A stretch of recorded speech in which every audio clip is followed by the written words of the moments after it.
பெரியவா சரணம். பெரியவா வானொலியின் மாலை நிகழ்ச்சிகள் ஆரம்பமாகின்றன.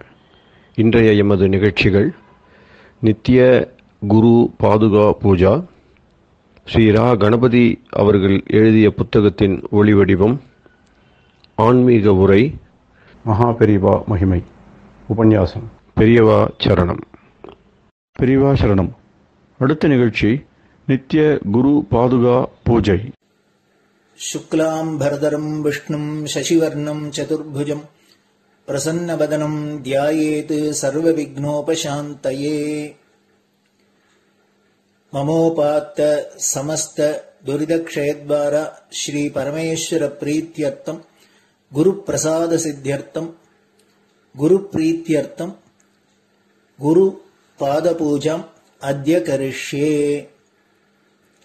गुरुर्ब्रह्मा गुरुर्विष्णुर्गुरुर्देवो महेश्वरः गुरुः साक्षात् परब्रह्म तस्मै श्रीगुरवे नमः।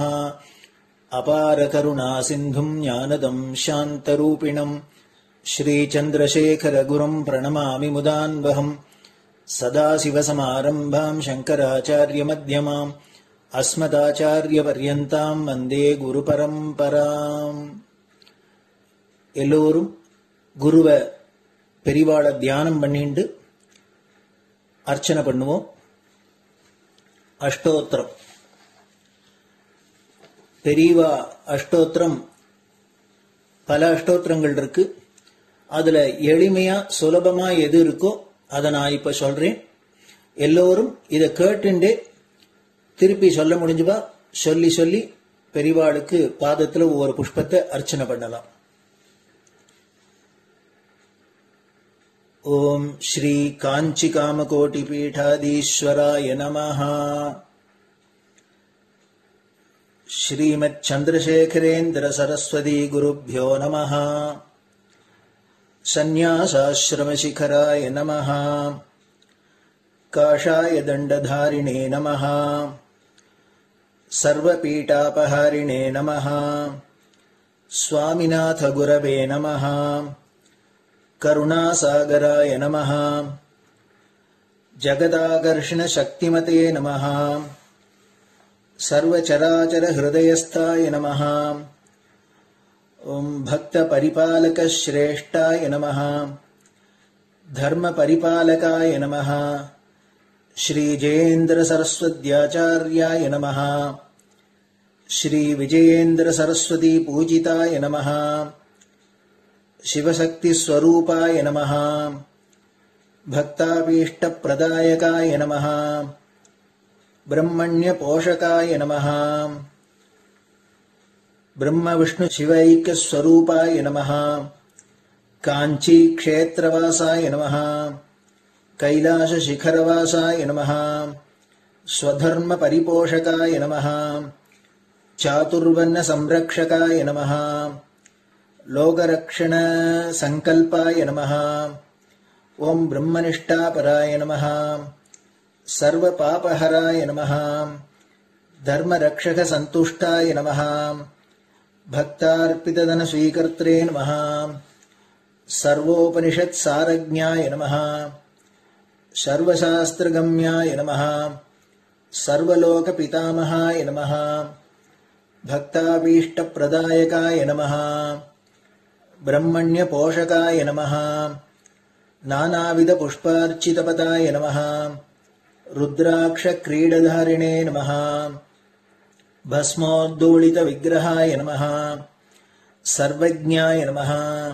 सर्वचराचर व्यापकाय नमः। अनेक शिष्य परिपालकाय नमः। मनश्चाञ्चल्य निवर्तकाय नमः। अभयहस्ताय नमः। भयापहाय नमः। यज्ञपुरुषाय नमः। यज्ञानुष्ठान रुचिप्रदाय नमः। यज्ञसम्पन्नाय नमः। यज्ञसहायकाय नमः।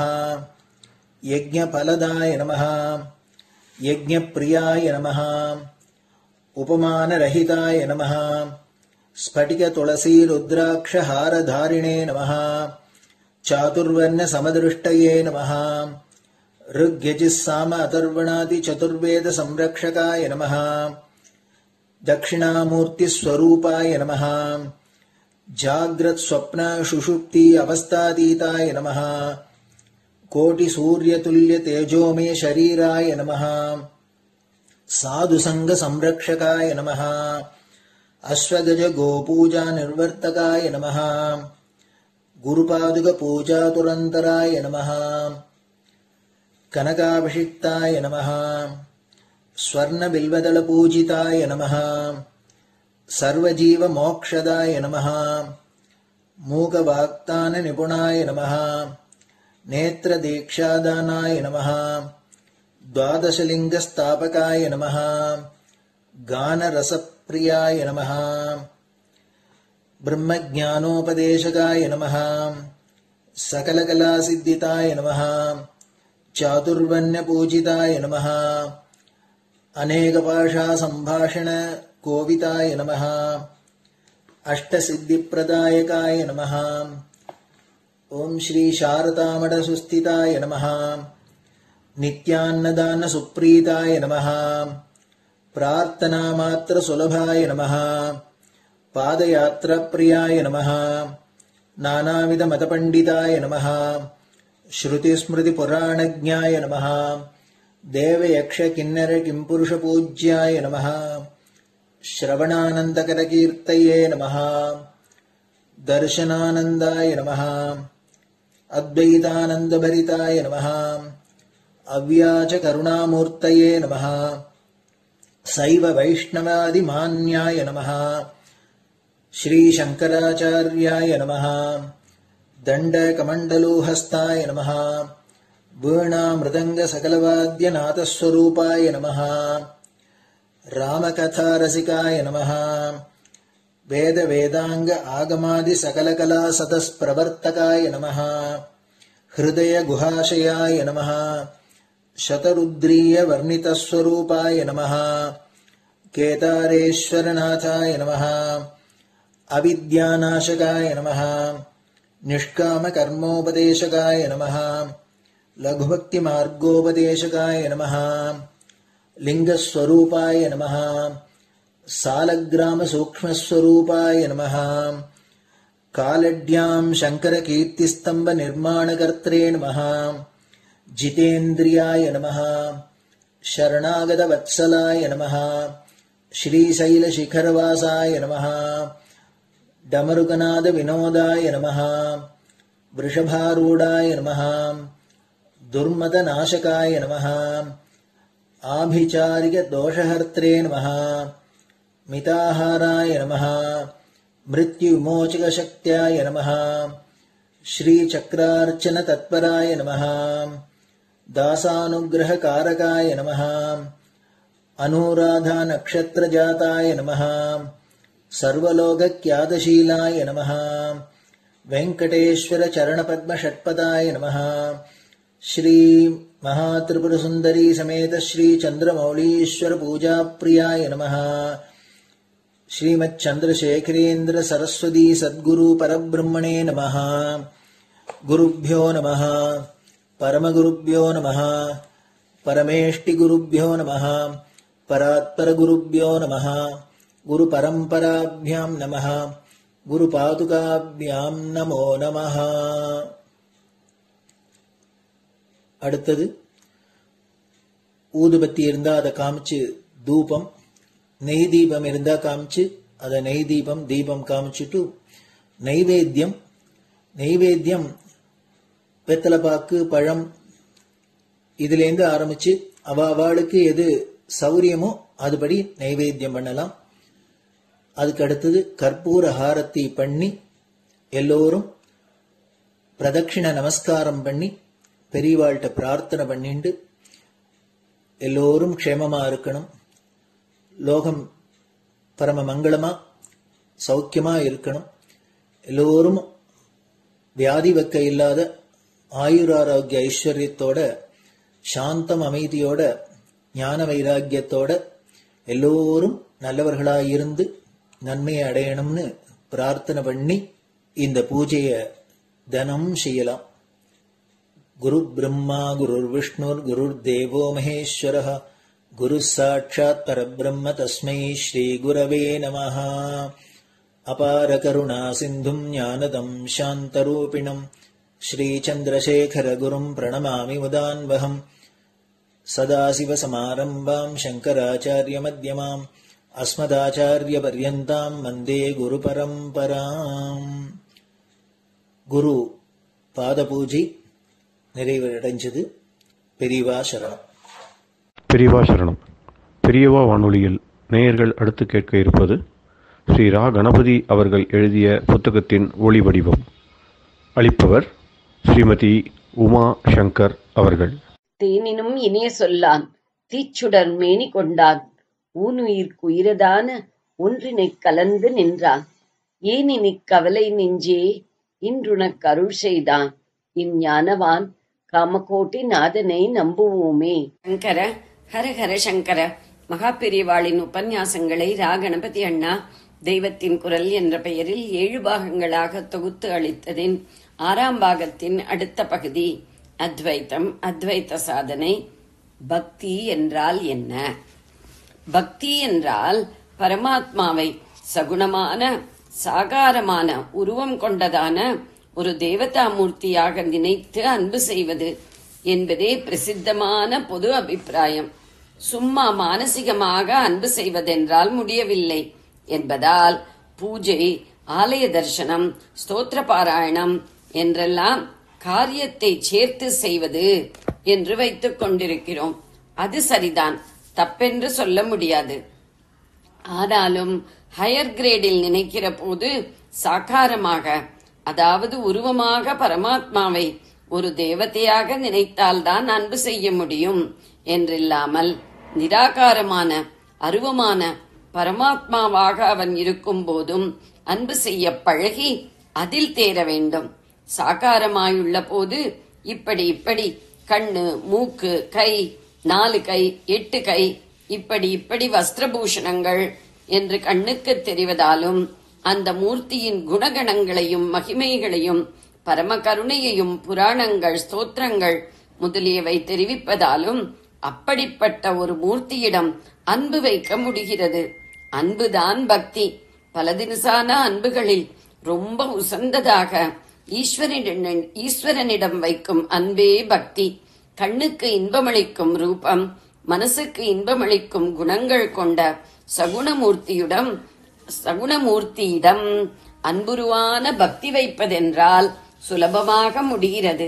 ஆனால் ரூபமே கிடையாது, மனசுக்கும் பிடிபடாது என்று இருக்கும் நிர்குண பரமாத்மாவிடம் அன்புவை என்றால் எப்படி என்று தோன்றலாம். நம் நிலையில் அது முடியாமல் இருக்கலாம்.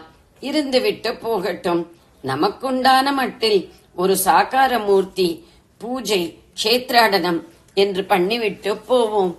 ஆனால் சாதன சதுஷ்டயத்தில் முன்னேறி சம்ஸ்கிருதமான, அதாவது ரிஃபைன்டு, சற்று யோசித்து பண்பட்ட என்பது நல்ல வார்த்தை, யோசித்தால்தான் வருகிறது. பண்பட்ட சாதகர்களால் நிராகாரத்திடமும் நிர்குணத்திடமும் கூட அன்பு வைக்க முடியும். ஏனென்றால் அந்த ஸ்டேஜில் எதனிடம் அன்பு என்றோ அந்த எதுவோ ஒன்றிடம் நல்ல ரூபம், குணம், லீலை என்றெல்லாம் இருப்பதே அதனிடம் நமக்கு அன்பை உண்டாக்கும். இப்படி ஒன்று வெளியில் இருந்தாலே அதன் பொருட்டாக நம்மிடம் அன்பு உண்டாகும். இல்லாவிட்டால் இல்லை என்றோ விஷயம் போகாமல் தானாகவே சுவாபாவிகமாக அன்பு உண்டாக முடியும்.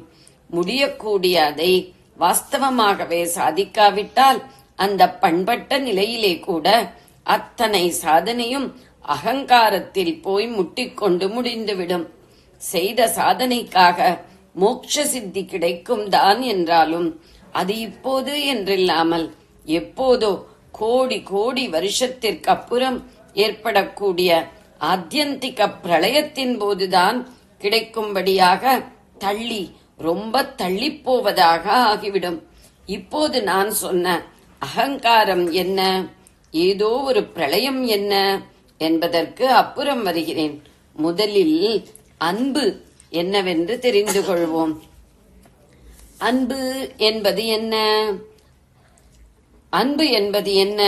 ஒரே பரமாத்மாதான் எல்லா உயிர்களுமாக ஆகி இருக்கிறது. பல உயிர்களாகும் போது ஒன்றையொன்று வேறுபடுத்தி வைத்து மாய பிரபஞ்ச நாடகம் நடக்கிறது.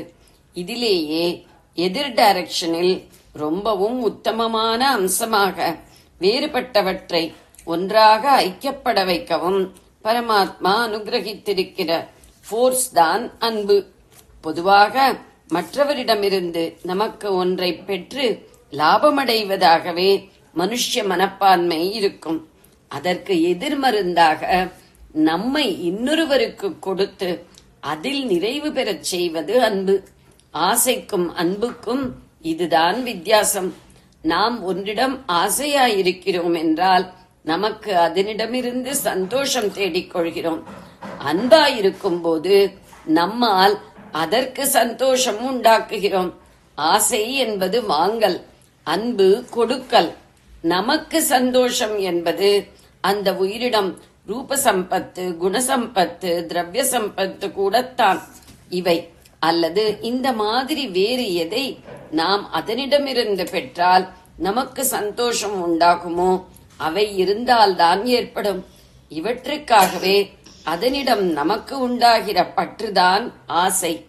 தப்பாக அதை அன்பு என்று நினைத்துக் கொண்டிருக்கிறோம். அன்பு என்பது அந்தக்கரணம் உசந்த நிலையில் உள்ள போது உண்டாவது. அப்போது மனசும் புத்தியும் அகங்காரத்திற்குள்ளே இழுக்கப்பட்டு அந்தக்கரணம் ஹிருதயத்திற்கு இடம் மாறி அங்கே இருந்து வேலை செய்யும். தொகுப்பாசிரியர் அறிந்த அளவில் இக்கருத்தும் இதனடியாக தொடர்ந்து வரும் சில கருத்துக்களும் புதியனவாக உள்ளன. இச்சந்தர்ப்பம் தவிர வேறெப்போதும் சிறியனர்களும் கூட இவ்விஷயங்கள் கூறியதாக தெரியவில்லை. இவை குறித்து சில மேல் விவரங்கள் அவர்களிடம் வினவிய போதும் அன்னைக்கு சொன்னதுதான் என்று முற்றுப்புள்ளி வைத்து விட்டார்கள்.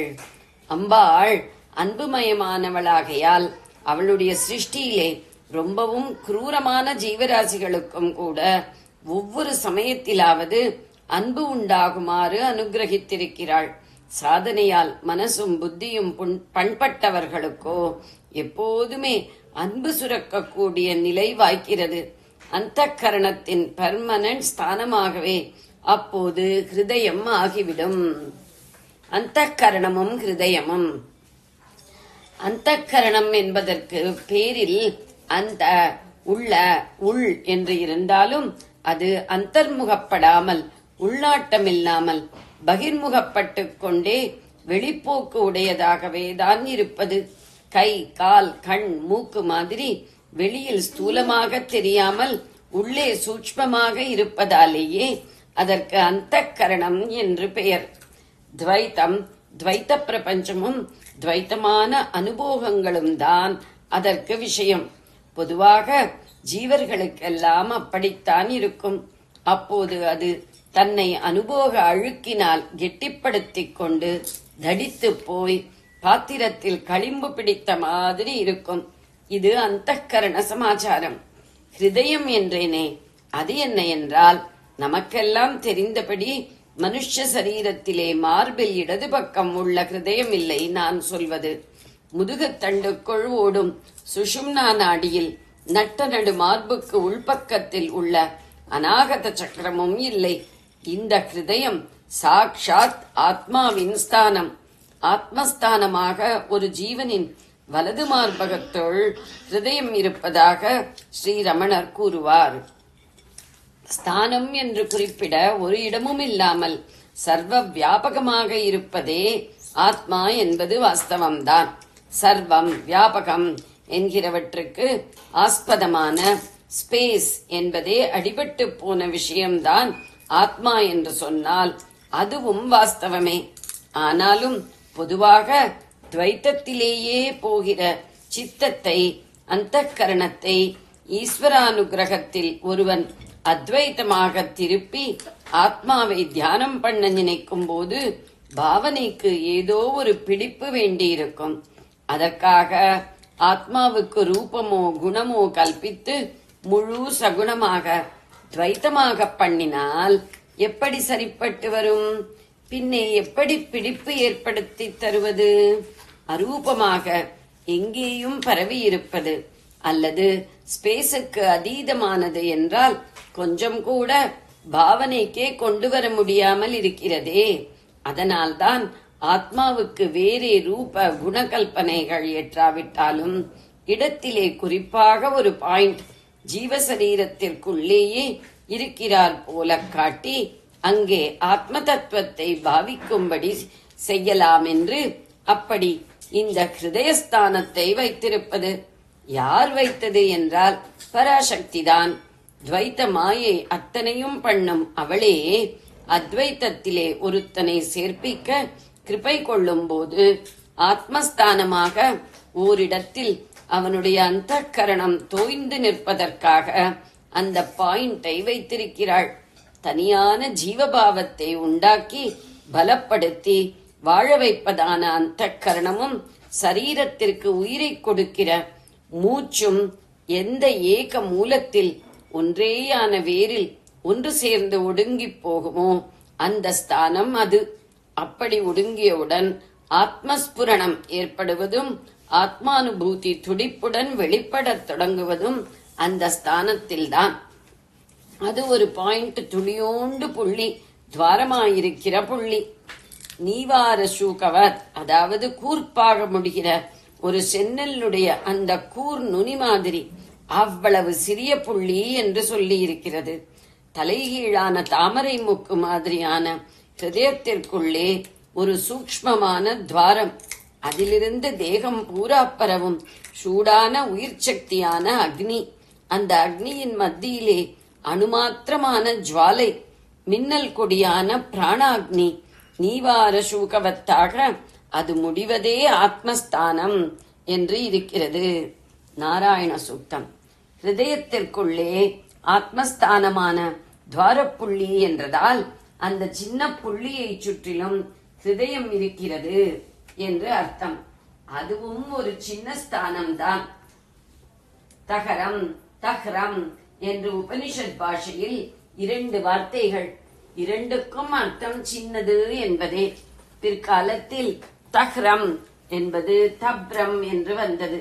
ஹிருதயத்தையும் அதற்குள் உள்ள ஆத்மஸ்தானத்தையும் தகரத்திற்குள்ளே இருக்கும் தகரம் என்றும் தகரத்திற்குள்ளே இருக்கும் தஹ்ரம் என்று உபனிஷத்துக்களில் சொல்லி இருக்கிறது. சாந்தோக்கியோபனிஷத், தைத்திரிய ஆரண்யகம். அத்தனை சின்னதில்தான் ஆகாசமாக விரிந்துள்ள சத்தியம் பிரம்மம் இருக்கிறது. லோகம் முழுவதையும் விராட் புருஷன் என்கிற போது அந்த புருஷனுக்கு ஹிருதயமாக இருக்கப்பட்ட சிதம்பரத்தில் சித் சபைதான் அந்த பாயிண்ட். அது ஒரு துவாரமாக இருக்கிறது. அங்கே ஆகாசம் இருக்கிறது. அது ரகசியம் என்பதாக இருக்கிறது. பஞ்சபூத கஷேத்திரங்களில் சிதம்பரம் தான் ஆகாச கஷேத்திரம் என்றெல்லாம் சொல்வதன் தாத்பரியம் இதுதான். சித் சபை என்பதையே தப்ரசபா என்றும் சொல்வார்கள்.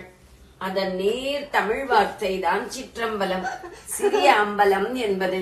ஆனபடியால் சிதம்பரம் என்ற வார்த்தை தான் சிற்றம்பலம் ஆச்சு, அல்லது சிற்றம்பலம் தான் சிதம்பரம் ஆச்சு என்பது சரியில்லை. சித் அம்பரம் என்றால் ஞான ஆகாசம். அம்பரம் என்ற சமஸ்கிருத வார்த்தைக்கு ஆகாசம் என்றும் நம் விஷயத்திற்கு சம்பந்தமில்லாததாக வஸ்திரம் என்றும் தான் அர்த்தமே தவிர சபை என்ற அர்த்தம் கிடையாது. சம்ஸ்கிருத அம்பலத்திலிருந்து வந்திருக்கக்கூடிய தமிழ் அம்பலத்திற்குத்தான் ஆகாசம் சபை என்ற 2 அர்த்தங்கள் இருப்பது. ஆகாச அம்பலமாக இருக்கிற தத்துவமே நாட்டிய சபையான அம்பலத்தில் நடராஜாவாயிருப்பது. அது விராட் புருஷ விஷயம் என்றால் நம் ஒவ்வொருவர் ஹிருதயத்திலேயும் சின்னோண்டு ஆகாசம் துவாரமாக புள்ளி அளவுக்கு இருக்கிறது. ஜீவபாவம் அதற்குள்ளே போய் தேய்ந்து தேய்ந்து முடிவாக ஒடுங்குகிறதாக சொன்னேன். இது ஜீவன் சிவனாகிற போது நடப்பது. இன்வல்யூஷன் என்று அழகாக சொல்கிறார்கள். விரிந்து வெளிப்படுகிற ஒன்று மறுபடி குவிந்து உள்ளே போய் ஒடுங்குகிற காரியம். மறுபக்கத்தில் சத்தா மாத்திரமான சிவன், அதாவது பரமாத்மா, ஜீவனாக தேகம், இந்திரியம், அந்தக்கரணம் எல்லாம் போட்டுக்கொண்டு விரிகிற எவல்யூஷனில் இந்த ஹிருதயத்துக்குள்ளேயேதான் நான் ஒரு தனி ஜீவன் என்பதான அகங்காரம் என்பது முளைக்கிறது. அகங்காரம் என்னவென்று அப்புறம் சொல்கிறேன் என்றேனே, அந்த சமாச்சாரம். பிரம்மத்திற்கு வேறாக தான் தனியாசாமி என்று நான் போட்டுக்கொண்டு நினைக்கிற நினைப்பு தான் அகங்காரம். அதுதான் சிவன் ஜீவனாக இவால்வ் ஆவதில் பிள்ளையார் சுழி. இன்வல்யூஷனுக்கு சிருஷ்டிக்கிரமம் என்றும் இன்வல்யூஷனுக்கு லயக்கிரமம் என்றும் பெயர். லயத்தை சம்ஹாரம் என்பது. அந்த வார்த்தையை சொன்னால் பயப்படப் போகிறீர்களே என்று பாலிஷ் பண்ணி லயம் என்றேன். அதற்கு சம்ஹாரம் என்ற வார்த்தைக்கு பயப்படுத்துகிற அர்த்தமே இல்லை. ஹர என்றால் எடுத்துக்கொள்வது, வலிந்து அப்படி பண்ணுவது, அதாவது பிடுங்கிக் கொள்கிறார் போல. சம்ஹாரம் என்றால் நன்றாக பூர்ணமாக நம்மை பரமாத்மா தனக்குள்ளேயே எடுத்துக்கொண்டு விடுவதுதான். சிருஷ்டியின் போது தான் ஒரு தனி வியக்தி என்று ஜீவன் பிரிகிற அகங்கார ஸ்தானமான ஹிருதயமேதான் சம்ஹாரத்தின் போது பரமாத்மாவிடம் மீளவும் லயிக்கும் போது தற்காலிகமான லயமாக இல்லாமல் சாஸ்வதமான ஐக்கியமாக ஒன்று சேரும் போது அப்படி சேர்வதற்கு நெருக்கமான நிலையில் அந்தఃகரணம் குவிந்து நிற்கிற ஸ்தானமாயும் இருக்கிறது. அப்புறம் அது இன்னமும் குவிந்து அந்த ஹிருதயத்திலும் சமயமாக உள்ள கூர் பாயிண்டில் நிற்கிற போதே ஆத்மஸ்புரணம். அது இருக்கட்டும், பரமாத்மாவிலிருந்து வேறுபட்டு ஜீவாத்மாவாக வெளியிலே வருவது, மறுபடி பரமாத்மாவாக ஒன்றுபட்டு உள்ளே போவது, இரண்டுக்கும் ஸ்தானமே நான் சொன்ன ஹிருதயம். ஒரு வாசல் இருக்கிறதென்றால் அதன் வழியாகத்தானே உள்ளே இருப்பவர் வெளியில் போவது, வெளியில் இருப்பவர் உள்ளே நுழைவது இரண்டும். அப்படி அந்தःகரணத்தில் சித்தம், மனஸ், புத்தி, அகங்காரம் என்ற 4 விஷயங்கள் இருப்பதில் பொதுவாக மனசின் ஸ்தானம் கழுத்து, அகங்காரத்தின் ஸ்தானம் ஹிருதயம் என்றேன். புத்தியின் ஸ்தானம் முகம், சித்தம் என்பது தாரணம் என்னும் ஞாபக சக்தியாகவே குறிப்பாக சொல்லப்படும். அப்படி ஞாபக சக்தியாக இருக்கும்போது அதன் ஸ்தானம் நாபி. ஆனால் வாஸ்தவத்தில் மனஸ், புத்தி, அகங்காரம் ஆகிய எல்லாவற்றுக்கும் அடிப்படை சரக்கான எண்ணம் என்பதையே சித்தம்தான் உற்பத்தி செய்கிறது. அதனால் அதற்கு தனியாக ஸ்தானம் கொடுக்க வேண்டியதில்லை. இப்படியா அப்படியா என்று மனசினால் குழப்படி பண்ணிக் கொள்ளும் போது சித்தம் கழுத்தில் இருக்கும். இப்படித்தான் என்று புத்தியினால் தீர்ப்பு பண்ணும் போது அது முகத்தில் இருக்கும். நான் என்று நம்மை ஜீவனாகவே நிலைநாட்டிக் கொள்ளும் போது அகங்காரத்தின் ஸ்தானமான ஹிருதயத்திலேயே சித்தமும் இருக்கும். இவ்விஷயங்கள் ஆச்சாரியாளின் ஆத்மானாத்ம விவேகம் என்ற பிரகரணத்தில் காணலாம். ஜெய ஜெய சங்கர, ஹர ஹர சங்கர. பெரியவா சரணம். இந்நிகழ்ச்சியின் அடுத்த பகுதி நாளை மாலை இதே நேரத்தில் ஒளிபரப்பாகும். பெரியவா சரணம். பெரியவா சரணம். பெரியவா வானொலியில் நேயர்கள் அடுத்து கேட்க இருப்பது திரு கவிக்கண்ணன் அவர்களின் ஆன்மீக உரை. பெரியவா சரணம். ராம் ராம். ஸ்ரீ குருப்யோ நமஹ. ஜெய ஜெய சங்கர, ஹர ஹர சங்கர. பெரியவா வானொலி நேயர்கள் அனைவருக்கும், மகா பெரியவாவுடைய பக்தர்கள் அனைவருக்கும் அடியேன் கவிக்கண்ணனின் அன்பு கலந்த நல்வாழ்த்துக்கள். ராம் ராம். ஜெய ஜெய சங்கர, ஹர ஹர சங்கர. ஸ்ரீ குருப்யோ நம. நம்ம மகா பெரியவாளை பத்தி நினைக்கணும்னாலும் பேசணும்னாலும் அவரை தொழணும்னாலும் பரம ஆனந்தம் இல்லையா? நம்ம ஆனந்த சாகரத்துல மூழ்கின மாதிரி இருக்கு இல்லையா? எப்பேற்பட்ட பெரியவா இல்லையா? அவளை பத்தி நினைக்க நினைக்க நினைக்க நினைக்க இன்பம் அப்படியே ஊற்றாக பெருக்கிறது இல்லையா? வைகாசி மாசத்துல அனுஷம் திருநாள்ல அவர் பிறந்தார் இல்லையா? எதுக்காக பிறந்தார்? நம்மளெல்லாம் உய்விக்கணும்னு பிறந்தார். கையாட்டி நமக்கு கனிந்து அருள் புரிந்தார். கவலைகள்லாம் தீர்க்கக்கூடிய குருவாகிய விளங்குகிறார் அவர். நமக்கு கைகாட்டி நல்ல வழிகாட்டி அப்படியே அவரே தான் கைலாசநாதன் நமக்கு புரிய வைக்கிறார். இந்த தனிப்பெரும் கருணை கடலாக விளங்கி அடியார்கள் குறையெல்லாம் தீர்க்கிறார். இந்த மாதிரி இன்னொரு மகான் இனிமே இந்த லோகத்துல எப்ப வரப்போறான்னு நம்ம நினைச்சு பார்த்தா கூட நடக்கிற காரியமா தெரியல. நம்மலாம் மனுஷரா பிறந்தோம். இந்த காஞ்சிக்கு மகிழ்வோடு சென்று வணங்கினோம், வணங்குகிறோம், வணங்குவோம். அப்படிப்பட்ட கனியோட அந்த சந்திரசேகரேந்திர சங்கர சத்குரு நாதனுக்கு இணையா நம்ம யார சொல்ல முடியும்? அவருடைய பெருமையெல்லாம் வரிசையா நம்ம பார்த்துட்டு வரோம் இல்லையா? இன்னைக்கு என்ன பார்க்க போறோங்கிறதுக்கு முன்னாடி ஒரு சின்ன பாடல் அவருக்கு சமர்ப்பிச்சு அதுக்கப்புறம் நம்ம மேல போறோம். வைகாசி மாதம் அனுஷம் திருநாள் வரப்போகுது ஐயேனம், வையம் உய்ந்திட வாழ்ந்திடும் ஐயம் வையத்து உதித்த நாளையே, கை காட்டி நம்மை கனிந்தருள் புரிந்து கவலைகள் தீர்க்கும் குருவரே, கை காட்டி நமக்கு நல்வழி காட்டும் கைலாயநாதனாம் அவரே, தனி பெரும் கருணை கடலாய் விளங்கி தனதடியார் குறை தீர்ப்பவராம், இனியொரு மகானும் இவரை போலவே இப்போவிதனில் தோன்றுவதேப்போ, மனிதராய் பிறந்தோம் மாநகர் காஞ்சிக்கு மகிழ்வுடன் சென்று வணங்கிடுவோம், கனிவுடை சந்திர சேகர சங்கர சத்குருநாதனுக்கிணையேது, கனிவுடை சந்திர சேகர சங்கர சத்குருநாதனுக்கிணையேது. இப்படி ஒரு சிறிய பாடலை அவருடைய பாத பத்மங்கள்ல சமர்ப்பிச்சு இன்றைய நிகழ்வை நம்ம தொடர போறோம். ஒரு சமயத்துல பிரான்ஸ் தேசத்திலிருந்து பல பேராசிரியர்கள்லாம் வந்திருந்தாலும். எங்க வந்திருந்தாருன்னா பாண்டிச்சேரிக்கு.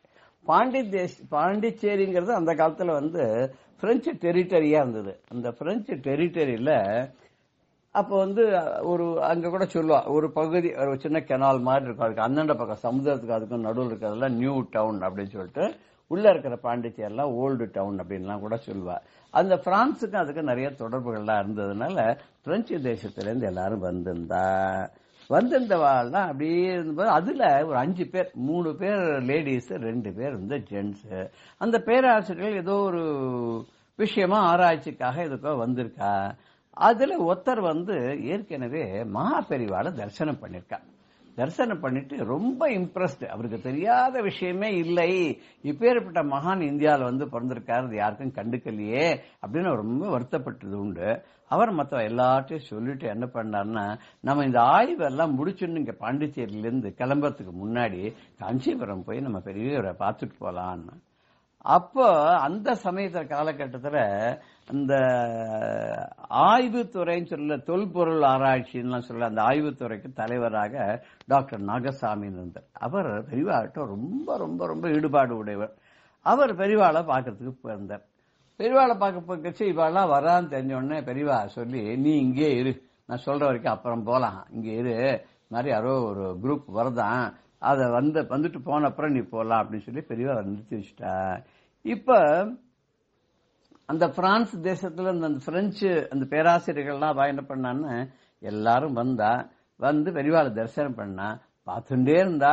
எல்லாரும் தரையில அவர் முன்னாடி உட்கார்ந்தான்னா அவ நிறைய விஷயங்கள், என்ன எதுக்காக வந்தா, என்ன பண்ணினா, அவளுக்கு என்ன கிடைச்சது, அவளுக்கு என்னென்ன சந்தேகங்கள் இருந்தது, அது எல்லாத்தையும் பெரியவாகிட்ட உரையாடுறா.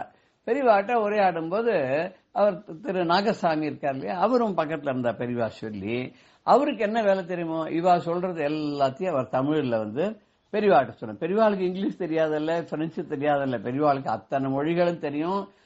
யார் என்ன சொன்னாலும் புரியும். இன்னொன்னு அந்த மொழியில தான் அவர் பேசணுங்கிறது இல்ல, பெரியவா பார்த்தாலே எதிர்க்க இருக்கிறவாளுக்கு புரிஞ்சு போயிடலாம். தட்சிணாமூர்த்தி மாதிரி, எப்படி தட்சிணாமூர்த்தியினுடைய சின்முத்திரையை பார்த்த உடனே சனகாதி முனிவர்களுக்கு எல்லாம் புரிஞ்ச மாதிரி பெரியவாளுடைய பார்வை பட்டுதனால அவர் மனசுல இருக்கிறதெல்லாம் நமக்கு எல்லாம் புரிஞ்சிடும் அப்படின்னு சொல்லுவா. இது அனுபவ ரீதியா நிறைய பேர் பார்த்துக்க கூட இருக்கா. இப்ப இந்த உரையாடலுக்கு திரு நாகசாமி அவர்கள் மொழிபெயர்ப்பாளரா செயல்பட்டார். இந்த வந்தவாள்லேருந்து ஒருத்தர் அவ பெரியவாட்ட ரொம்ப ஈடுபாடோட நிறைய பேசி செல்லம் பண்ண. அவர் இதுக்கு முன்னாடி வந்ததில்லை. இதுக்கு முன்னாடி பெரியவாளை தரிசனம் பண்ண ஒருத்தர் இருக்காரு. அவர் வெறும் சைலண்டா அதெல்லாம் கவனிச்சு உட்கார்ந்துருக்காரு. அப்ப பெரியவா கேட்கிறா, நீ எந்த ஊர்ல இருந்து வர அப்படின்னு கேட்கிற. அவர் ஏதோ ஒரு ஊர் பிரான்ஸோ பக்கத்துல ஏதோ ஒரு ஊரோ இத்தாலியோ ஏதோ ஒரு ஊர் சொல்றார். சொல்லி நான் இந்த ஊர்ல இருந்து வரேன் அப்படின்னா உடனே உங்க ஊர்ல இதெல்லாம் இருக்கோ அதெல்லாம் இருக்கோ எல்லாம் கேட்கிறார். பெரியவா எங்கேயுமே போனது கிடையாது. பாரத தேசத்திலேயே ஆசிரியத்தை ஹிமாச்சலம் நடந்து போயிட்டு வந்திருக்கார். புண்ணிய கஷேத்திரங்களுக்கெல்லாம் தரிசனம் பண்ணிட்டு வந்திருக்கார். ஆனா வெளிநாடெல்லாம் போனதில்லை, கடல் தாண்டி போனதில்லை. அப்பேற்பட்ட மகாபெரிவா இவர்கிட்ட ரொம்ப ஆச்சரியப்படும் வகையில அவருடைய ஊர் அந்த பிரான்ஸை பத்தி தான் வச்சுப்போமே, பிரான்ஸை பத்தி எல்லா விஷயமும் கேட்கிறார். கேட்டு தெரிஞ்சுட்டு ஒரு விஷயம் சொல்றாரு, நீங்க இத்தாலியை சேர்ந்தவர் தானே அப்படிங்கிற. அவருக்கு தூக்கி வாரி போட்டது. அது எப்படி, நான் பிரான்ஸ்லயே இருக்கேன். இல்ல, நீங்க ஒரு 100 வருஷமா ஆனா பிரான்ஸ்ல உங்க மூதாதையர்களோட இருக்கலாம், இல்ல 200 வருஷம் இருக்கலாம். பட் அதுக்கு முன்னாடி உங்களுடைய மூதாதையர்கள் ஆன்செஸ்டர்ஸோட அவள்லாம் இட்டாலியில இருந்து வந்தவாளோ, அதுல இட்டாலியில ஒரு இந்த பகுதியை சேர்ந்தவாளோ அப்படின்னு கேட்கிறார். அவளுக்கு ஒன்னும் புரியல. கூட வந்த ஒருத்தர் ஒரு சீனியர், அவர்கிட்ட இவர் அவர் பாக்குறாரு, என்ன இவர் இப்படி சொல்றாரு, இது கரெக்டான்னு. அவருக்கு இவாளை பத்தி கொஞ்சம் நல்லா தெரியும். தெரிஞ்சவனு சொல்ல, ஆமா ஆமா சுவாமிஜி சொல்றது ரொம்ப கரெக்டு தான். உங்க மூதாதையர்கள்லாம் இட்டாலிக்கு பக்கத்துல சேர்ந்தவா தான். அங்கிருந்து நீங்க எல்லாம் மைக்ரேட் ஆகி பிரான்ஸுக்கு வந்துட்டேல். அப்படியே பிரெஞ்சு சிட்டிசனாவே ஆகி நீங்க அங்கேயே குடிப்புகுந்து அங்கேயே இருந்து அங்கேயே படிச்சு பேராசிரியராகி எல்லாம் வந்துட்டேல். அது பெரியவாளுக்கு எப்படியோ தெரிஞ்சிருக்கு. எப்படி தெரிஞ்சதுன்னு தெரியலையே அப்படின்னு பெரியவா சொன்னாலாம், நீங்க என்ன ஆச்சரியமா பாக்கல, எனக்கு புரியுது. இந்த நாட்டையே தாண்டாதவர், காலேஜுக்கு கூட போய் படிக்கல, பள்ளிக்கூடத்துல போய் படிக்கல, ஒண்ணுமே இல்லாதவர் எப்படி ஹிஸ்டரியில இவ்வளவு விஷயம் தெரியுது அவருக்கு. இவரை பார்த்த உடனே எப்படி நீ இத்தாலியில உன்னுடைய பூர்வீகமா அப்படின்லாம் கேட்கிறான்னு தோன்றது இல்லையா? அது ஒன்னும் இல்ல விஷயம். அந்த இத்தாலியில ஒரு பகுதியை சேர்ந்தவாளுக்கு மாத்திரம் தலைமுடி கண்ணங்கரையல்னு இருக்கும், மூக்கு ரொம்ப அழகா இந்தியர்களை மாதிரி இருக்கும், அப்புறம் அவளுடைய பேச்சுல ஒரு கிளாரிட்டி இருக்கும், அவளுடைய முகத்துல ஒரு காந்தி இருக்கும். அப்பேற்பட்டவர்ல சில பேர் பிரான்ஸுக்கு குடிபெயர்ந்திருக்கா. குடிபெயர்ந்த அவளுடைய சந்ததியில வந்த சில பேருக்கு அதே மாதிரியே குணாதிசயங்கள்லாம் இருக்கும். இப்பெல்லாம் சொல்றா இல்லையா ஜெனட்டிக்கல் ஃபேக்டர்னு, அது மாதிரி ஜீன்ஸ்லயே வருது குணாதிசயங்கள் சொல்றோம். நம்மெல்லாம் இந்தியால நம்முடைய பிலாசபில அதுக்கெல்லாம் வாசனா அப்படின்னு நம்ம சொல்றோம். அப்ப ஜெனட்டிக்கல் ஃபீச்சர்ஸ் அப்படின்னு சொல்றா இல்லையா? அப்படிதான் இவாளும் அந்த மாதிரி இத்தாலியில ஒரு பகுதியை சேர்ந்த ஊர்ல இருந்து இவாளுடைய மூதாதையர்கள் எல்லாம் பிரான்ஸுக்கு குடிபெயர்ந்து அங்க பிரான்ஸ்லயே அப்படியே இருந்து வளர்ந்து இன்னைக்கு பிரெஞ்சு சிட்டிசன் ஆனப்புறம் இந்த மாதிரி இந்த நிலைக்கு வந்திருக்கான்னு எனக்கு பட்டதை நான் கேட்டேன். சரிதானோ அப்படின்னு கேட்டாராம் பெரியவா. உடனே அவள்லாம், நாங்கெல்லாம் என்ன பிஹெச்டி பண்ணி என்ன பிரயோஜனம், டாக்டரேட் வாங்கி என்ன பிரயோஜனம், உங்க முன்னாடி நாங்கெல்லாம் என்ன மாத்துறது, எல்லாம் தெரிஞ்ச நீங்க உங்களை மறைச்சுண்டு ஒன்னும் தெரியாதவர் போல கேளு. எப்பேற்பட்ட கருணைமா முகிலான நீங்கள் எவ்வளவு விஷயங்களை உள்ள அடக்கி வச்சிருக்கீள். எப்படி மேகம் தன்னுக்குள்ள அந்த பொழியக்கூடிய மழையை அடக்கி வச்சிருந்து வேணுங்கிற போது வேணுங்கிற இடத்துல வேணுங்கிற மனுஷாளுக்கு பொழிகிற மாதிரி நீங்க உங்களுடைய அருள் மழையை ரொம்ப அழகா பொழிஞ்சிருக்க. அப்பேற்பட்ட கருணை மாமுகிலான உங்களுக்கு எங்களுடைய நமஸ்காரத்தை நாங்க மீண்டும் மீண்டும் தெரிவிக்கிறோம் சொல்லி அவர்கிட்ட நமஸ்காரம் பண்ணி பிரசாதம் வாங்கிட்டு உத்தரவு வாங்கிட்டு அவ கிளம்பினாலாம். வெளியிலேருந்து வந்தவ அத்தனை பேருக்கும் அவருடைய அருமை பெருமை தெரிஞ்சது. அவ ரொம்ப சந்தோஷத்தோட மகிழ்ந்து இப்படிப்பட்ட ஒரு மகான தரிசனம் பண்ண பாக்கியம் தனக்கு கிடைச்சதுன்னு சந்தோஷமா போனா. ஆனா நமக்கெல்லாம் எப்பவுமே தோட்டத்து பச்சளை கறிக்கு உதவாதுன்னு சொல்ற மாதிரி நம்ம பின்னாடியே மருந்துகள்லாம் இருக்கும், பச்சளைகள்லாம் இருக்கும், கீரை வகைகள்லாம் இருக்கும். ஆனா நம்ம என்ன பண்ணுவோம், அதை உபயோகப்படுத்த மாட்டோம். கடையில போய் அவன் ஏதோ கொடுக்கறானே அதை வாங்கிட்டு வந்து அதுல ருச்சி இல்லாத ஒண்ணு இல்லாத நம்ம இப்படிதான் பண்ணுவோம் இல்லையா? நமக்கு நம்ம கையில இருக்கிற வெண்ணெயை பத்தி தெரியவே தெரியாது. ஊரெல்லாம் நெய்க்காக அலையக்கூடிய ஜென்மங்கள் தானே நம்ம மனுஷ ஜென்மங்கள் இல்லையா?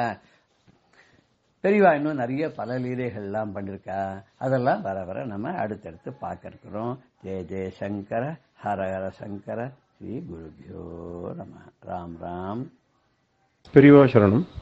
இந்நிகழ்ச்சியின் அடுத்த பகுதி நாளை மாலை இதே நேரத்தில் ஒளிபரப்பாகும். பெரியவா சரணம். பெரிவாச்சரணம். அடுத்த நிகழ்ச்சி மகா பெரிவா மகிமை உபன்யாசம். வழங்குபவர் பிரம்மஸ்ரீ கணேச சர்மா அவர்கள். காஞ்சி மகாபெரிவா கர்நாடகாவில் கங்காவதிங்கிற இடத்துல 2 நாள் இருந்தா. அந்த கங்காவதியில் இருக்கிறதே தான் தரிசனத்துக்கு வந்தவா எல்லாரையும் உடனே தரிசனம் பண்ணியாச்சு, உடனே பொங்கோன்னு விரட்டினா எனக்கு துளி கூட ஈவரக்கம் இல்லை அப்படி எல்லாம் சொல்கிறா அப்படிங்கிறதெல்லாம் பார்த்தோம். ஆனால் அப்பேற்பட்ட பெரிவா எவ்வளவு அன்பு மலை அப்படிங்கிறத பல நிகழ்ச்சிகள் நமக்கு எடுத்து காமிக்கிறது. பெரியவாள்கிட்ட கைங்கரியம் பண்ணியிருந்தவாள் எல்லாமே அந்த அனுபவத்தை பகிர்ந்துக்கிறா. அவள் சொல்கிறதே நாம் வெளியில் போகிறவாள், வெளியிலேருந்து தரிசனத்துக்கு போகிறவாளுக்கெல்லாம் பல அனுபவங்கள் ஏற்படுறது. பல நிகழ்ச்சிகள் மூலிமா பெரியவாளோட கருணையை நாம் அடையிறோம், பல அனுகிரகத்தை அடையிறோம். இருந்தால் கூட பெரியவாள்கிட்டையே நெருங்கி கைங்கரியம் பண்ணினவா 24 மணி நேரம் அந்த அன்பை ஒவ்வொரு க்ஷணத்திலையும் அனுபவிச்சிருக்கா. அந்த அன்பு எப்படி இருக்கும்? நாம் ஏதோ கொஞ்ச நேரம் போய் பார்க்கறதையே அவள் பண்ணுற காமிக்கிற அன்பையும் அவள் பண்ணுற அனுகிரகமே இவ்வளவு பெருசாக இருக்குது நமக்கு. அப்படின்னா 24 மணி நேரமும் அங்கேயே கூடவே இருந்து கைங்கரியம் பண்ணுறவா அந்த அன்போட முழு ஸ்வரூபத்தையும் பார்த்துருப்பா இல்லையா? அவள் சொல்கிறது எப்படி இருக்கும்? அந்த நிகழ்ச்சிக்கு மூலியமாக அவளோட சொந்த அனுபவத்தையே வச்சுக்கலாமே. இப்போது ஏகாம்பரம் அப்படின்னு சொன்னோம். இந்த ஏகாம்பரம் அவள் அப்பா குட்டி சஷில் அப்படின்னு மடத்துக்கு வாத்தியாராக இருந்தவர். அவள் குடும்பமே அவள் அண்ணா தம்பிகள் 3-4 பேர் எல்லாரும் மடத்தில் கைங்கரியம் பண்ணிட்டு இருக்கா. இந்த ஏகாம்பரமும் ஒரு கம்பெனியில் உத்தியோகமாக இருந்து அந்த உத்தியோகத்தில் உள்ள முதலாளி பெரியவாளு கைங்கரியம் பண்ணணும்னு இவரை கூடவே அனுப்பிச்சு கைங்கரியம் எல்லாம் பண்ணினா அப்படின்னு பார்க்குறோம். பாலுன்னு ஒருத்தர், அவர் ராயவரத்தை சேர்ந்தவர். அவரும் என்ன பண்ணார், இஎஸ்ஐ அப்படிங்கிற ஒரு இடத்துல அரசாங்க உத்தியோகத்தில் இருந்தவர். அவர் உத்தியோகத்தில் இருந்தால் கூட பெரியவாழ்கிட்டையே முழு நேரமாக இருந்து கைங்கரியம் பண்ணியிருந்தார். ஸ்ரீகண்டன் ஒருத்தர், அவர் கைங்கரியம் பண்ணியிருந்தார். சந்திரமௌலின்னு ஒருத்தர், இந்துவாசன் ஒருத்தர், குமரேசன் ஒருத்தர், வேதபுரி சாஸ்திரின்னு ஒருத்தர், இப்படி பல பேர் கூடவே இருந்து கைங்கரியம் பண்ணியிருக்கா இல்லையா? அதில் அவாவாளோட அனுபவங்கள்லாம் கூட இந்த கைங்கரியப்பரர்கள்லாம் தங்களோட அனுபவங்கள்லாம் சிலதெல்லாம் பகிர்றா. அதில் ஒரு சிலதையும் பார்த்தோம்னா பெரியவா எப்பேற்பட்ட முழு அன்பு ஸ்வரூபம், இப்படி தனக்கு கொஞ்சம் கூட நெஞ்சில் ஈவரக்கம் இல்லைன்னு பெரியவா சொன்னது எப்படி துளி கூட அவளுக்கு பொருத்தம் இல்லை.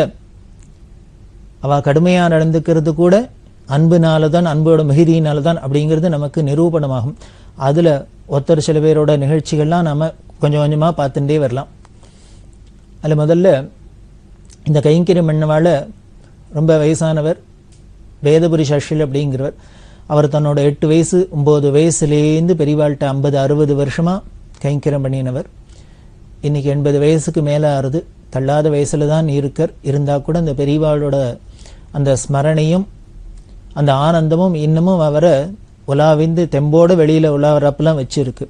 அப்படி இருந்த அந்த வேதபுரி சாஸ்திரிகளுக்கு எப்படி பெரியவாள்கிட்ட போனார், பெரியவா கைங்கரியம் எப்படி வாச்சுது, அந்த பாக்கியம் எப்படி கிடைச்சிது, யாரால கிடைச்சிது, அங்கே என்னென்னலாம் நடந்ததுங்கிறதுல ஒரு சில நிகழ்ச்சியெல்லாம் பார்த்துனே வரும், கொஞ்சம் கொஞ்சமாக பார்த்துன்னு வரும். இந்த வேதபுரி சாஸ்திரிகள் யசேனூர் அப்படின்னு இருக்கு, வடார்காடு ஜில்லாவில். அந்த யசேனூரை சேர்ந்தவா. சீதாராமையர் ராஜலட்சுமி அம்மா அப்படின்னு ஒரு தம்பதிகளுக்கு இவர் 2வது பிள்ளையா பிறந்தார்.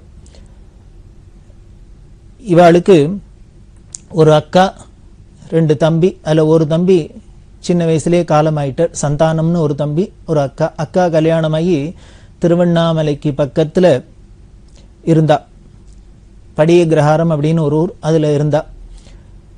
இதெல்லாம் பிற்காலத்தில் இவர் 8 வயசு 9 வயசு இருக்கும். இப்போ 1944 வருஷம் இந்த யசைனூரில் சாதுர்மாசத்துக்காக பெரியவா போயிருந்தா. அந்த யசைனூரில் கோகிலா பாட்டி அப்படின்னு ஒரு பெரிய ஐஸ்வர்யம் உள்ள அம்மா, ரொம்ப பரம பக்த, நிறையா யதேஷ்டமாக ஐஸ்வர்யம் இருக்குது. சின்ன வயசுலேயே கணவன் எழுந்தாச்சு.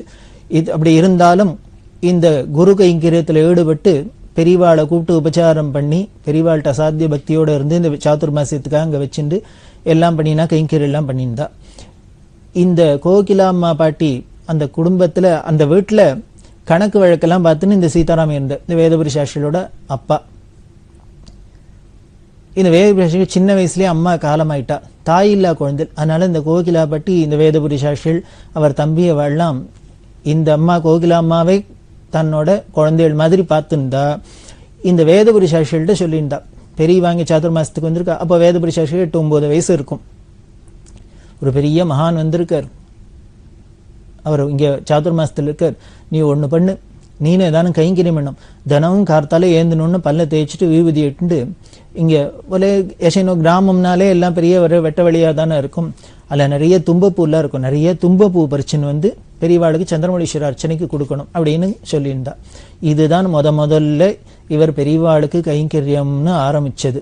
அது கூட இந்த கோகிலா பாட்டியோட உபதேசத்தினால. இதே மாதிரியே இவர் போய் பண்ணியிருந்தார். இப்படி பண்ணிட்டு இருக்கிறதே ஒரு நாளைக்கு அந்த தும்பப்பூவை வச்சார். தும்பப்பூவை வச்சுட்டு வந்துடுவார். அப்புறம் பெரியவா பூஜையெல்லாம் போய் தரிசனம் பண்ணிவிட்டு தீர்த்த பிரசாதம் கொடுப்பார். தீர்த்தம் வாங்கிப்பார். தீர்த்தம் வாங்கிட்டு தான் சாப்பிடணும்னு உத்தரவு பாட்டி. தீர்த்தம் வாங்கிக்கிறதே ஒரு நாளைக்கு பெரியவா என்ன பண்ணா, தீர்த்தத்தை கொடுத்துட்டு ஓரமாக நின்று உங்ககிட்ட பேசணும் அப்படின்னா. இந்த வேறு சின்ன பையன் ஓரமாக நின்றுட்டு இருக்கார். எல்லாம் தீர்த்தெல்லாம் கொடுத்து முடிஞ்சோடனே பெரியவா கேட்டா, அது சரி தினம் இப்படி தும்பப்பூ கொண்டு தரியே, எப்படி கொடுக்குற? நீனாவே எனக்கு இது மாதிரி பூஜைக்கு வேணும்னு தெரிஞ்சு கொண்டு வந்து பறிச்சுன்னு வந்து கொடுக்குறியா, இல்லை யாரானு சொல்லி கொடுக்குறியா அப்படின்னு. உடனே அவர் சொன்னார், இல்லை கோகிலா பாட்டின்னு இருக்கா, பாட்டி சொல்லி கொடுக்குறேன் அப்படின்னு. உடனே பெரியவா கிட்ட, ஏன் உனக்கா தெரியாதா, யாரானு சொன்னாதான் உனக்கு தெரியுமா, செய்வியா அப்படின்னு. உடனே இவர் சொன்னார், நான் சின்ன பையன், நான் சின்ன குழந்தை, எனக்கு ஒன்றும் தெரியாது, யாரானு பெரியவா சொல்லி கொடுத்தா செய்வேன், சொன்னத்தை கேட்பேன் அப்படின்னு. இப்படி நான் சின்ன குழந்தை, எனக்கா ஒன்றும் தெரியாது, யாரானு சொன்னா செய்வேன், சொன்னத்தை கேட்டுன்னு செய்வேன் அப்படின்னு சொன்னோன்னு பெரியவா உடனே சிரிச்சுண்டு, ரொம்ப பிடிச்சிருக்கு உன்னை எனக்கு அப்படின்ட்டு, என்னோடய இருக்கியா, என்னோட வரையா அப்படின்னு. ஆஹா வரேன் அப்படின்னு. உடனே பெரியவாயிட்ட, உனக்கு எவ்வளோ சம்பளம் வேணும் அப்படின்னு. என்னோட வந்து இருந்து என்கிட்ட கைங்கரியம் பண்ணுறதா இருந்தால், வேலை செய்யறதா, உனக்கு என்ன சம்பளம் வேணும் அப்படின்னு. உடனே இந்த சின்ன பையன் தானே, இவருக்கு என்ன தெரியும், எனக்கு அதெல்லாம் தெரியாது, பெரியவா என்ன கொடுக்குறாளோ வாங்கிக்கிறேன் அப்படின்னு. சரி போயிட்டு வா அப்படின்னா. உடனே பெரியவா கேட்டா, அம்மா அவ ஆத்துல யாரெல்லாம் இருக்கா அப்படின்னா. அப்பா அம்மா என்ன பண்ணிட்டு இருக்கா, அவனுக்கு கூட பிறந்தவா இல்லை என்ன கேட்டா. உடனே சொன்னா, அம்மா இல்லை, சின்ன வயசுல போயிட்டா, அப்பா தான் அவத்துல கணக்கெல்லாம் பார்த்துட்டு இருக்கார். நாங்க 3 பேர், எனக்கு ஒரு அக்கா இருக்கா, 2 தம்பியில ஒரு தம்பி போயிட்டா, இன்னொரு தம்பி இருக்கான் அப்படின்னு. அக்கா கல்யாணம் ஆகி படிய கிரகத்துல புக்காத்துல இருக்கா அப்படின்னு. உடனே பெரியவா சொன்னா, அப்ப 2 புள்ள இருக்கேள், ஒருத்தர் அப்பாவை பார்த்துங்கோ, இன்னொருத்தர் என்ன பார்த்துக்கோ, அதனால நீ என்னோட வந்துடும், என்ன பார்த்துக்கோ, உன் தம்பி உங்க அப்பாவை பார்த்துக்கிட்டோம், ஆளுக்கு ஒருத்தரா பார்த்துங்கோ அப்படின்னு சொல்லிட்டு அனுப்பிச்சுட்டா. இவர் வீட்டுக்கு வந்தாச்சு. வீட்டுக்கு வந்தோடனே இது எப்படியோ இந்த விஷயம் கோகிலா பாட்டிக்கு தெரிஞ்சது. கோகிலா பாட்டி உடனே வேதப்பிரியை கூப்பிட்டு கேட்டா, ஏன்னா பெரியவா உங்ககிட்ட என்ன பேசியிருந்தா அப்படின்னு. இதை மாதிரி கேட்டா, நீனாவே செய்யறியா இல்லை பாட்டி சொல்லி தான் செய்யறேன்னு சொன்னேன், உனக்கா தெரியாதான்னு கேட்டா. அப்புறம் எல்லாம் என் குடும்ப விவகாரம்லாம் விசாரிச்சுட்டு, எத்தனை பேர் இருக்கா அப்பாவுக்கு என்ன எல்லாம் விசாரிச்சுட்டும், என்னோட வரையா, உன்னை எனக்கு ரொம்ப பிடிச்சிருக்கு, என்னோட வரையான்னு கேட்டா அப்படின்னு. உடனே பாட்டிக்கு ரொம்ப சந்தோஷம், பெரியவாளாவே இப்படி பிரியமா கேட்கிறாளே, நீ என்ன சொன்ன அப்படின்னா. வரேன்னு சொன்னேன் அப்படின்னு. உடனே பெரியவா கேட்டா, வேற என்ன கேட்டா பெரியவா, உனக்கு எவ்வளவு சம்பளம் வேணும்னு கேட்டாங்க. இதை கேட்டோன்னு பாட்டி கொஞ்சம் முழிச்சுண்டு, அப்படியா, நீ என்ன சொன்ன அதுக்கு பதில் அப்படின்னு. இல்லை பெரியவா என்ன தராளோ அதை வாங்கிக்கிறேன்னு சொன்னேன் அப்படின்னு. உடனே பாட்டி கோச்சுண்டா, அட அசடு, எப்பேற்பட்ட ஈஸ்வரன் உன்னை கூப்பிட்டு எனக்கு வந்து கைங்கரியம் பண்றியா, வலிய வந்து கைங்கரியம் பண்றியான்னு ஆட்கொண்டு வரத்து கூப்பிடுறா. அப்பேற்பட்ட ஒரு பெரியவா கூப்பிடுறதே, அதுக்கு சம்பளம் என்ன தரேன்னு வேணும்னு கேட்கறதே, சம்பளம் வேணும்னு சொல்லுவியோ நீ, சம்பளம் வேண்டான்னா சொல்லியிருக்கணும், பெரியவாளை கைங்கரியம் பண்ணுறதுதான் விசேஷம், எனக்கு அந்த பாக்கியத்தை கொடுக்கணும்னு சொல்லுவியா, நீ சம்பளம் என்ன தந்தாலும் வாங்கிக்கிறேன்னு சொல்றியே. அதனால சம்பளம் வாங்கிக்கிட்டு வேலை செய்யப்படாது, பெரியவாள்கிட்ட கைங்கரியமாக பண்ணணும். அவளை கைங்கரியம் பண்ணாலே போருண்டா, அவள் சந்தோஷம் அடைஞ்சு அவள் அனுகிரகம் பண்ணாலே நம்ம பரம்பரையாக நம்ம தலைமுறையாக அது பெரிய முதலாக இருக்கும், அனுகிரகம் பண்ணும். அதனால அடுத்த தரம் கேட்டால் பெரியவா எனக்கு ஒன்றும் வேண்டாம், பெரியவா அனுகிரகம் இருந்தால் போரும்னு போய் சொல்லும் அப்படின்னு. இவர் தான் முன்னாலே பெரியவாள்கிட்ட சொல்லிட்டாரு, எனக்காக ஒன்றும் தெரியாது, நான் யாரானு சொல்லி கொடுத்தா செய்வேன் அப்படின்னு தான் சொல்லியிருக்காரு. அதே போலயே என்ன பண்ணார், சரி அப்படின்னு மனசில் வாங்கிட்டு விட்டார். இப்படி கொஞ்ச நாள் போச்சு. உடனே இன்னொரு நாளைக்கு பெரியவா கூப்பிட்டு, என்ன நான் சொன்னபடி என்னோட வரையா அப்படின்னா. ஆஹா வரேன் அப்படின்னு. திருப்பி கேட்ட என்ன சம்பளம் வேணும் அப்படின்னா, என்ன சம்பளம் வேணும்னு எனக்கு அதெல்லாம் வேண்டாம், பெரியவா அனுகிரகம் இருந்தா போரும் அப்படின்னு இவர். உடனே பெரியவா சிரிச்சுண்டு, யாரு பணக்கார பாட்டி உனக்கு சொல்லி அனுப்பிச்சிருக்காளா, சொல்லி கொடுத்தாளா அப்படின்னா. என்ன அந்த கோகிலா பாட்டி பணக்கார பாட்டி, அந்த பாட்டி காசு பணம்லாம் லட்சியம் இல்லை, அடுத்த வாழ் கொடுத்துதான் பழக்கம். இவர் அது மாதிரி இருக்க முடியுமோ? அதனால பாட்டி சொல்லி கொடுத்தாளான்னு. ஏன்னா முதல்ல இவர் கொடுக்கறத பெரியவா கொடுக்கறத வாங்கிக்கிறேன்னு சொல்லிட்டார். இப்போ இனிமே கொஞ்ச நாள் கழிச்சு இப்போ சொன்னோன்னு பாட்டி வேதபுரிகிட்ட பேசியிருக்கா, இது மாதிரி உபதேசம் பண்ணியிருக்கான்னு பெரியவாளுக்கு தெரிஞ்சுடுத்தோ. அதனால என்ன பண்ண, பணக்கார பாட்டி சொன்னாளாக்கும், உனக்கு சொல்லி கொடுத்தாளாக்கும், சம்பளம் வேண்டாங்கிற அப்படின்னா. சரி சரி என்னோட வா அப்படின்னா. நீ போய் உங்க அப்பாவுக்கு நமஸ்காரம் பண்ணிவிட்டு அப்பாட்ட சொல்லு, தம்பி இருக்கான், தம்பி உன்னை பார்த்துப்பான், நான் பெரியவாளுக்கு போய் கைங்கரியம் பண்றேன், என்ன பெரியவா பார்த்துப்பான்னு சொல்லும் அப்படின்னு. அப்பாட்ட போய் நமஸ்காரம் பண்ணார். உடனே பெரியவா சொன்னார், ஒரு துண்டு ஒரு சொம்பு எடுத்துக்கோ, ஒரு வேஷ்டி துண்டு எடுத்துக்கோ, ஒரு சொம்பை எடுத்துக்கோ, அப்பாவுக்கு நமஸ்காரம் பண்ணி அபிவாதே சொல்லி நமஸ்காரம் பண்ணிவிட்டு அப்பாட்ட இது மாதிரி உத்தரவு வாங்கிட்டு நான் போய் பெரியவாளுக்கு கைங்கரியம் பண்ணி பெரியவா என்ன பார்த்துப்பா, உங்களை தம்பி பார்த்துப்பேன்னு அப்படின்னு சொல்லிட்டு அப்பாவோட உத்தரவோட வா அப்படின்னா. பாட்டிகிட்டையும் சொல்லுன்னார். பாட்டி ரொம்ப சந்தோஷப்பட்டா. இப்படி கிளம்புறதே பெரியவாள்கிட்ட வந்து சொன்னா, இது தாயில்லாத குழந்தைகள், பாவம் உலகம் தெரியாது, இங்கேயே வளர்ந்துருத்தோம், அதனால பெரியவா தான் இன்னுமே தாயா இருந்து தாப்பனாரா இருந்து எல்லாருமா இருந்து இந்த குழந்தைய பார்த்துக்கணும் அப்படின்னா. இது பெரியவாளுக்கு ரொம்ப மனசு உருகித்து. காரணம், இந்த கோகிலா பாட்டிங்கிறது யாரோ, வேதபுரி சாஸ்திரிங்கிறது யாரோ, இருந்தா கூட ஒட்டு இல்லை உறவு இல்லைன்னா கூட எவ்வளவு ஒத்தருக்கொத்தர் அந்யோன்யமா இருந்திருக்கு, பிரியமா இருந்திருக்கா. பெரியவா சரணம். இந்நிகழ்ச்சியின் அடுத்த பகுதி நாளை மாலை இதே நேரத்தில் ஒளிபரப்பாகும். பெரியவா சரணம். பெரியவா சரணம். அடுத்த நிகழ்ச்சி திருவாசக இன்னிசை. வழங்குபவர் ஸ்ரீ சத்குருநாத தேசிகர் அவர்கள். பெரியவா சரணம். திருச்சிற்றம்பலம். திருப்பாண்டிப்பதிகம். பருவரை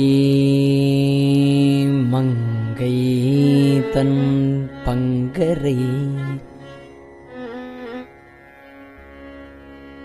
பாண்டியர்க்கு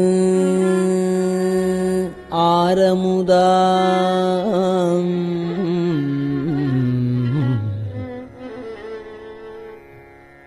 பருவரை மங்கைதன் பங்கரை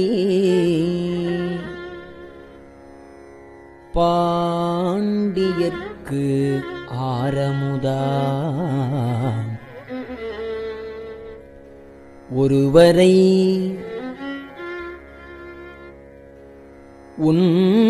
ஒன்றுமில்லாதவரை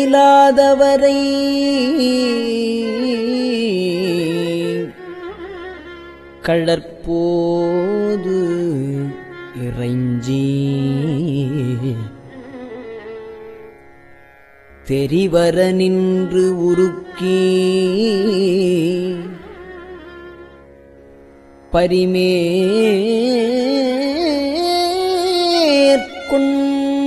சேவகனார்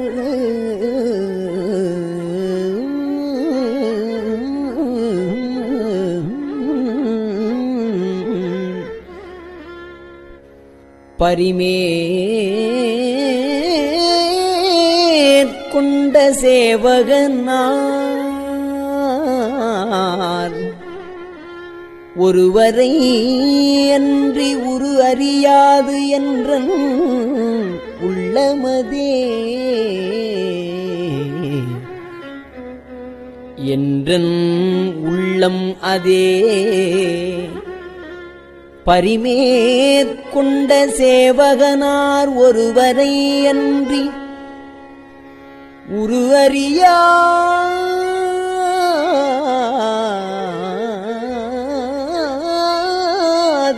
என்றன் உள்ளமதே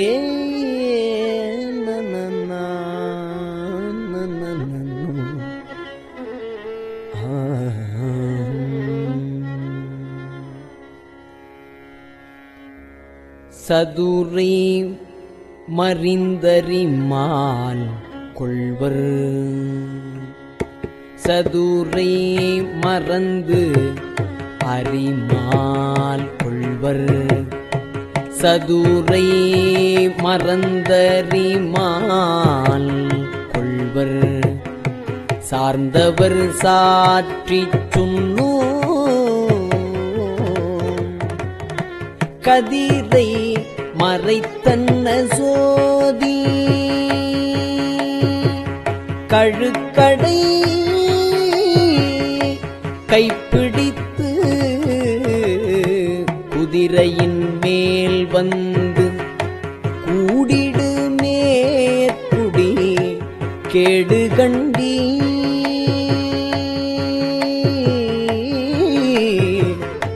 மதுரையர் மன்னன் மறுபிறப்பு ஓட மறித்திடுமே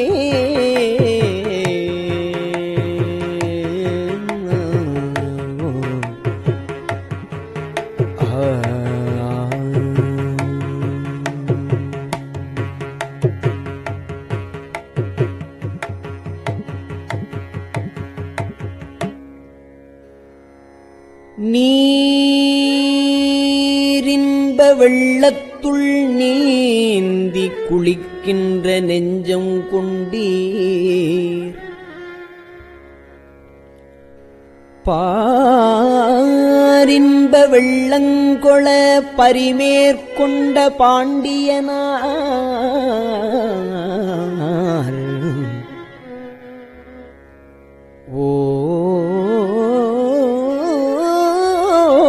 ஓரின்ப வெள்ளத்து உருகொண்டு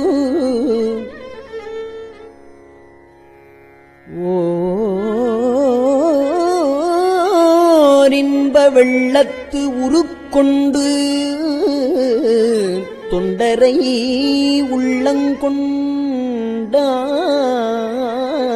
உள்ளங்கொண்டார் தொண்டரை உள்ளங்கொண்டார்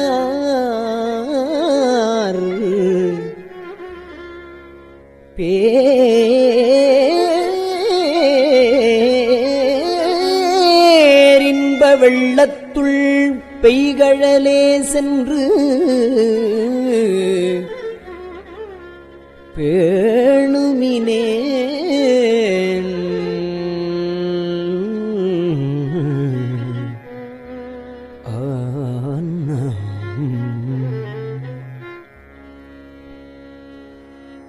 செறியும் பிறவிக்கு நல்லவர் செல்லன் மின் தென்னன் நன்னாட்டு இறைவன் கிளறுகின்ற காலம் இக்காலம்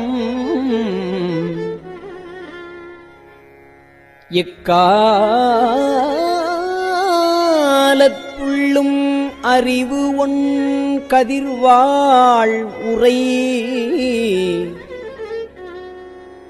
கழித்து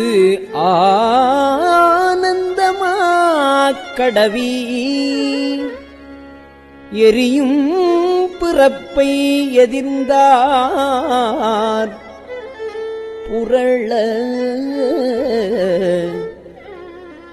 இருநிலத்தே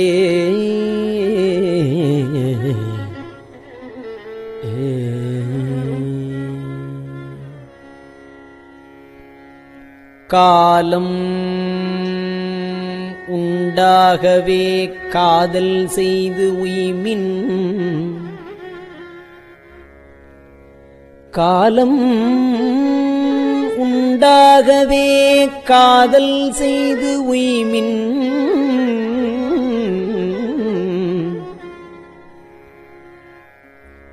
கருதறிய ஞாலம் உண்டானொடு நான் முகன் வானவர் நன்னறிய ஆலம் உண்டான்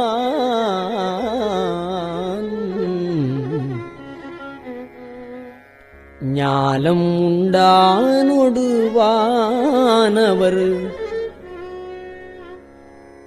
ஞாலம் உண்டானொடு நான் முகன் வானவர் நன்னறிய ஆலம் உண்டான் எங்கள் பாண்டிப்பிரான் எங்கள் பாண்டிப்பிரான் ஆலம் உண்டான் எங்கள் பாண்டிப்பிரான் மூல பண்டாரம் வழங்குகின்றான் வந்து முந்துமினே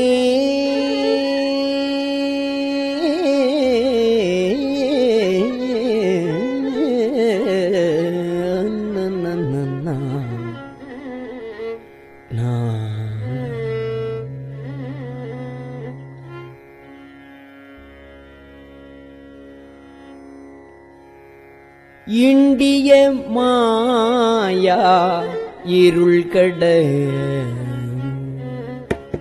இண்டிய மாயா இருள் கட எப்பொருளும் விளங்க இண்டிய மாயா இருள் கட எப்பொருளும் விளங்க துண்டிய சோதியை மீனவனும் சொல்ல வல்லன் அல்லன் வேண்டிய போதே விலக்கிலை வாய்தல் விரும்புமின் தாள் பாண்டியனார் அருள் செய்கின்ற முத்தி பரிசிதுவே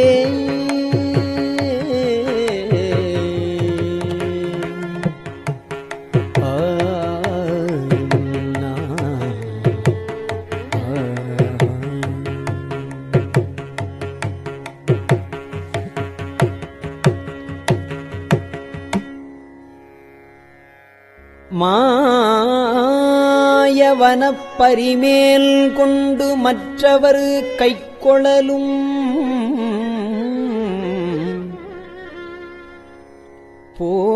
போயரும் இப்பிறப்பு என்னும் பகைகள் புகுந்தவருக்கு ஆய அரும் பெரும் சீருடைத் தன்னருளே அருளும்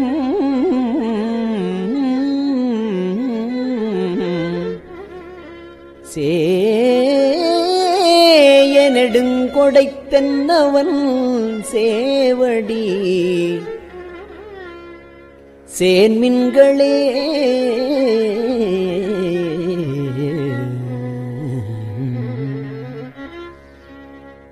அழிவின்றி நின்றதோர் ஆனந்த வெள்ளத்து இடையழுத்தி கழிவில் கருணையை காட்டி கடிய வினை அகற்றி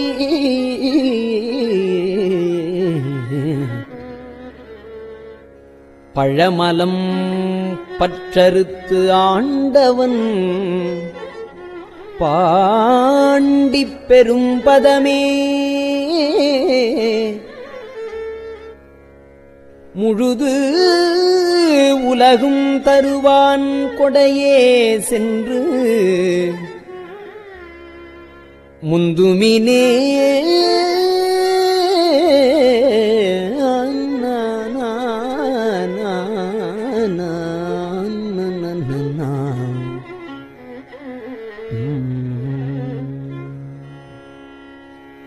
விரவிய தீவினை மேலை பிறப்பு முன்னீர் கடக்க பரவிய அன்பரை என்புருக்கும் பரம்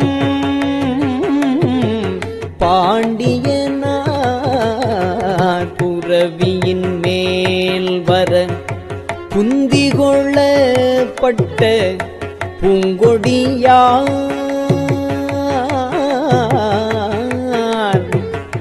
மரவியல் மேல் கொண்டு தம்மையும் தாம் அறியார் மறந்தே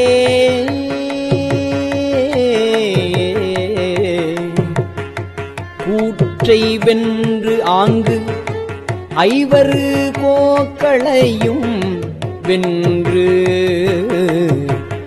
இருந்து அழகால் கூற்றை வென்று ஆங்கு ஐவரு கோக்களையும் வென்று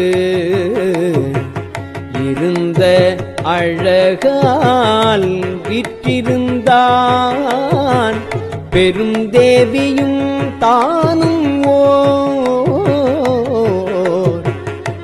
மீனவன்பால் ஏற்று வந்து ஆருயிர் உண்ட திரள் ஒற்றை சேவகனே தேற்றமில்லாதவர் சேவடி சிக்கன சேன்மின்களே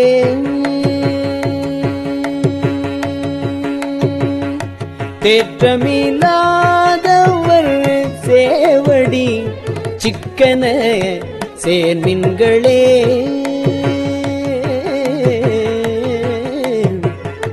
சேவடி சிக்கன சேன்மின்களே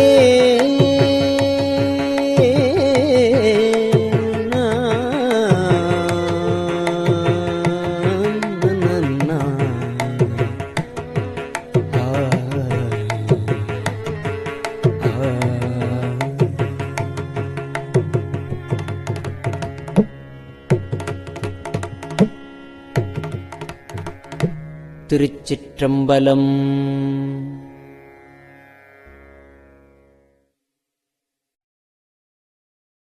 பெரியவா சரணம். இந்நிகழ்ச்சியின் அடுத்த பகுதி நாளை மாலை இதே நேரத்தில் ஒளிபரப்பாகும். பெரியவா சரணம். பெரியவா சரணம். பெரியவா வானொலியின் இன்றைய நிகழ்ச்சிகளின் நிறைவாக திருப்பொன்னூசல் வழங்குபவர் சத்குருநாத தேசிகர் அவர்கள். பெரியவா சரணம். திருச்சிற்றம்பலம். திருப்பொன்னூசல். முன்னீரும் ஆதியும் இல்லான் முனிவர் குழாம்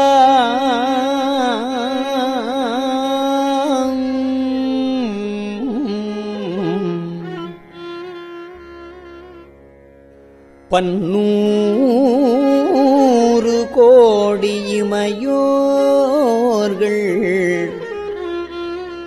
தாம் நிற்ப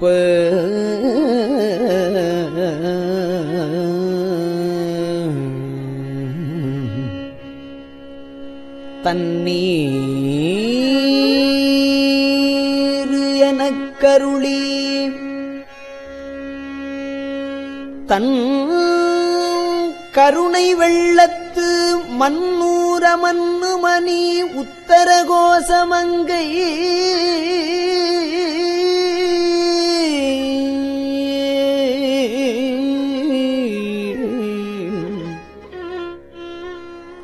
மன்னூர மன்னுமணி உத்தர கோசமங்கை மின்னேறு மாடவியன் மாளிகை பாடி மாளிகை பாடி பொன்னேறு பூங்குலையீர் பொன்னூசலாடாமோ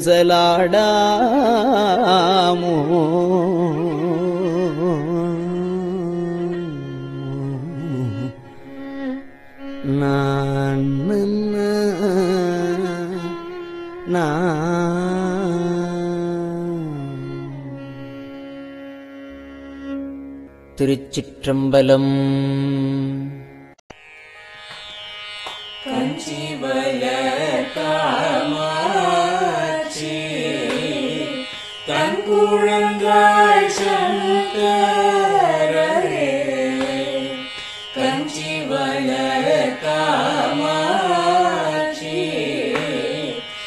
குழந்தாய் சங்கரரே குரு சந்திரசேகரரே உறங்கிடுவீர்களே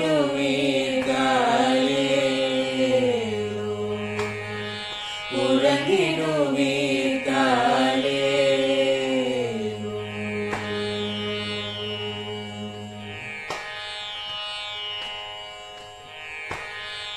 ஆதிகுரு சங்கரராய் அன்றொரு நாள் வந்தவரே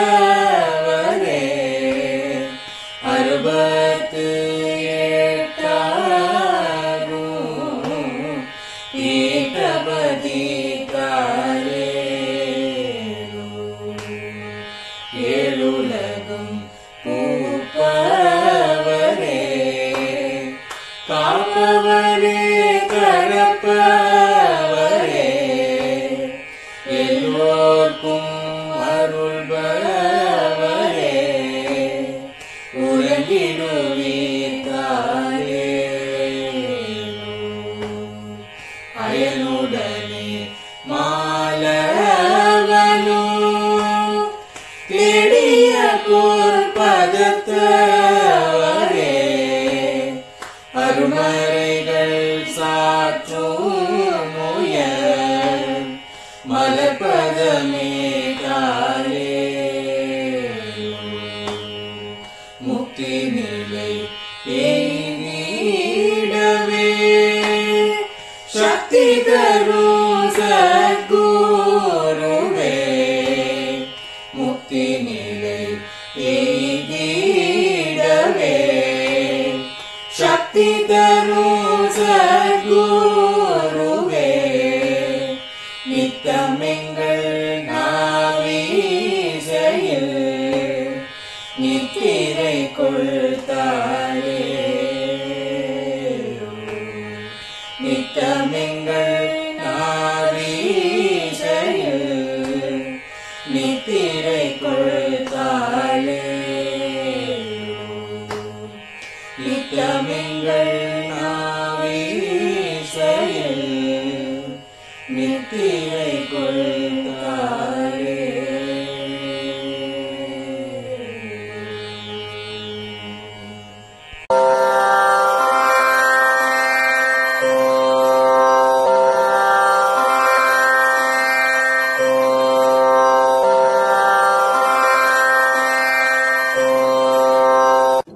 பெரியவா சரணம்.